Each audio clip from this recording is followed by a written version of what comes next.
Stu Cowan here with Dave Stubbs in the coach's press conference room where Michel Therrien was standing not too long ago, a very happy man for obvious reasons.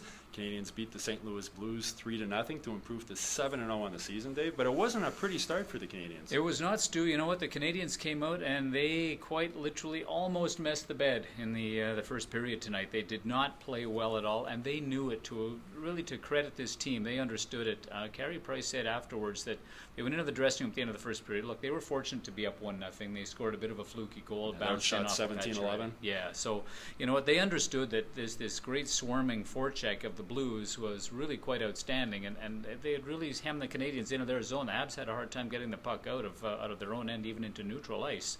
So the Habs understood that, and Price said, you know what? They didn't even discuss it really in the room. He said a couple guys got up and talked a little bit about it, but he said, look, when you've been playing hockey as long as we have at this level, we understand when we played poorly, and we know what we have to do to remedy that. So the Canadiens came out, played a stronger second period, played a stronger third period, scored a couple goals in each of those periods, and wound up taking home a 3-0 win. And here they now sit with 7-0. I mean, who would have figured? I know. I'm sure one of those guys that stood up was Max Pacioretty. He talked in the room afterwards, saying that it was sort of a wake-up call for the team. You know, they realized, and he said maybe they were being a little too fancy. They were trying to make too many plays as opposed to getting the puck deep and chasing after it. But as he said, the team knew what they were doing wrong, and they corrected it. And the rest of the game, they just sort of rolled over the Blues, who are one heck of a hockey team. They really are. You know what? This was a really good, strong test for the Canadiens. This is a big, strong, fast, heavy, as Price said, Western Conference team, and the Habs knew that they had a test. Well, Price, again, was just Carey Price. I mean, we sound like a broken record, so to speak, repeating this night after night, but let's face it, I mean, the guy is absolutely interstellar the way he plays.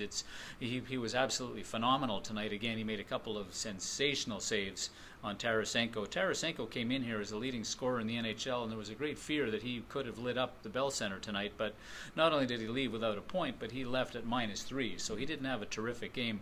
Price's second save that he made in the second period on Tarasenko was funny, in that was the one where old Scotty Gomez cruised through patted him on the top of the head. Yeah, patted him on the head and just sort of gave him a how's it going, Carey, and Price gave a hey, good to see you, Gomer, back. And so it was great that I think that Price was able to do what he did. Obviously the Canadiens count on him as much as they do. They hate to think they're a one-dimensional team, and they are not. The Habs are not a one-dimensional team this year. It's not just all about Carey Price. Price gives them the opportunity to win every night, but the gratifying thing, if you're a Canadiens fan, is that tonight Price gave the team the chance to win, and the team found a way to go out. They didn't just rely on Carey the whole game. And Brendan Gallagher in the room afterwards said he's not going to apologize for having Carey Price on their team. He says every team in the NHL relies on their best players to be their best players, and it just so happens that the Canadiens' best player is goalie Carey Price. But their fourth line has ranked among their best players also, with Torrey Mitchell and Devontae Smith-Pelly and Brian Flynn. And Torrey Mitchell scored a goal tonight, which I'm sure Greenfield Park celebrated about. Probably still are celebrating. They probably still are. And Max Pacioretty said he was really happy to see Devontae Smith-Pelly get his first point of the season on that goal. He picked up an assist. He's been working really hard, as that whole line has, and it just hasn't really paid off for him. So it's sort of nice to see those guys get a point also. Here's something too, Stu. Did you notice who started the game for the Canadiens tonight? The fourth line. The fourth line were the guys who took the opening face-off, and that very much was a receipt from Michel Therrien. That was it. Hey, congratulations, guys. I like the work you're doing. That's great. Really good to see Semin score a goal. I mean, too, it's Galchenyuk went and got the puck for him. Yeah, and you know what? This was Galchenyuk's 200th game in the NHL, so he gets a point out of it, too. So that is gratifying, too. If you're a Habs fan, you're looking across the board.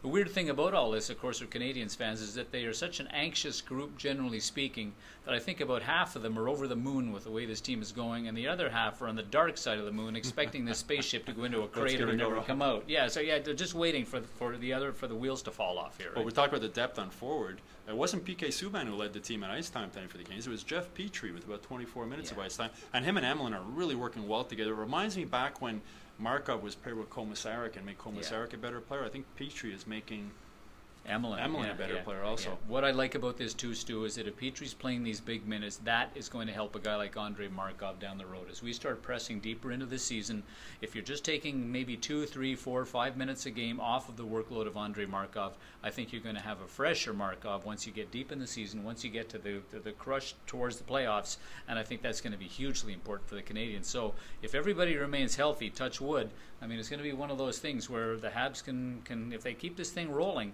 I mean, who knows how they're going to be able to what they're going to do with this. Well, this is a real game to feed off, because the St. Louis Blues are one of the top teams in the Western Conference and in the NHL. Yeah. They didn't play well in the first period. They came back and won the game. Michel Therrien was standing behind us here a little while ago. He was saying that he said it's like driving a car. He says, I'm not looking at my rearview mirror to see what's behind me. I'm looking straight ahead to see what's coming. Typical Quebec driver. You don't worry about where you've been. You worry about where you're going. He didn't turn on his flasher either, probably. Probably but anyway, they're headed to Buffalo Friday night to play the Sabres, and they're back here at the Bell Centre Saturday against the Toronto Maple Leafs, and who knows, they might be 9-0 by that time. Wow, number 9, the Rocket. How about that? Who would have thought at the beginning of this season? Great fun. What a start to the season.